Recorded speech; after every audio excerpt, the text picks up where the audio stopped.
Bonjour très chers amis de Fastmatics, aujourd'hui on va apprendre à multiplier des expressions qui ont des racines. Venez avec moi s'il vous plaît. Alors, si nous identifions une multiplication, il faut toujours compter les termes. Nous avons un terme séparé par un signe positif d'un autre terme, un terme séparé par un signe négatif d'un autre terme. C'est-à-dire que nous avons un polynôme multipliant un autre polynôme. Et comme on l'avait dit dans la vidéo de multiplication algébrique, il faut multiplier le premier terme par le premier par le deuxième par le premier et le deuxième par le deuxième. Allons-y. Si on multiplie 5 fois 5, 25. Ensuite, positif fois négatif, négatif. Et il faut faire attention. Toujours les nombres qui sont dehors les racines, on va les multiplier. Et les nombres qui sont dedans les racines, on va les multiplier. Mais jamais un nombre qui est dedans avec un nombre qui est dehors. Donc 5 fois moins 3 fois racine carrée de 3. 5 fois 3, 15. Et la racine carrée de 3 reste là, parce qu'il n'y a pas une autre racine là. Ensuite, le deuxième par le premier. Positif fois positif, positif. 2 racine carrée de 3 fois 5, 10 racine carrée de 3.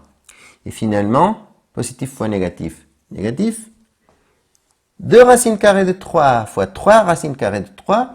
Les nombres qui sont dehors, on va les multiplier. Les nombres qui sont dedans, on va les multiplier. 2 fois 3, 6. Et racine carrée de 3 fois racine carrée de 3, c'est racine carrée de 3 au carré. Parce que 3 fois 3, c'est 9 ou 3 au carré. Et pourquoi je fais ça? Parce que, rappelez-vous que racine carrée avec le 2 peut être éliminé et on va avoir le 3 dehors. Alors, on va multiplier 6 fois 3. Donc, ça nous donne 25 moins 15 racine carrée de 3 plus 10 racine carrée de 3 moins 6 fois 3. Parce que le 3 est dehors maintenant. Ensuite, 25 moins 15 de cette chose plus 10 de cette chose. Ça nous permet de voir que nous avons des termes semblables. Donc, moins 15 de x quantité plus 10 de x quantité, moins 15 plus 10, moins 5 de cette quantité. Ensuite, 6 fois 3, 18. Finalement, le résultat sera 25 moins 18, ça fait 7 moins 5 racines carrées de 3. Et c'est tout, chers amis. Très facile si vous maîtrisez les propriétés, les lois des exposants, des racines, etc.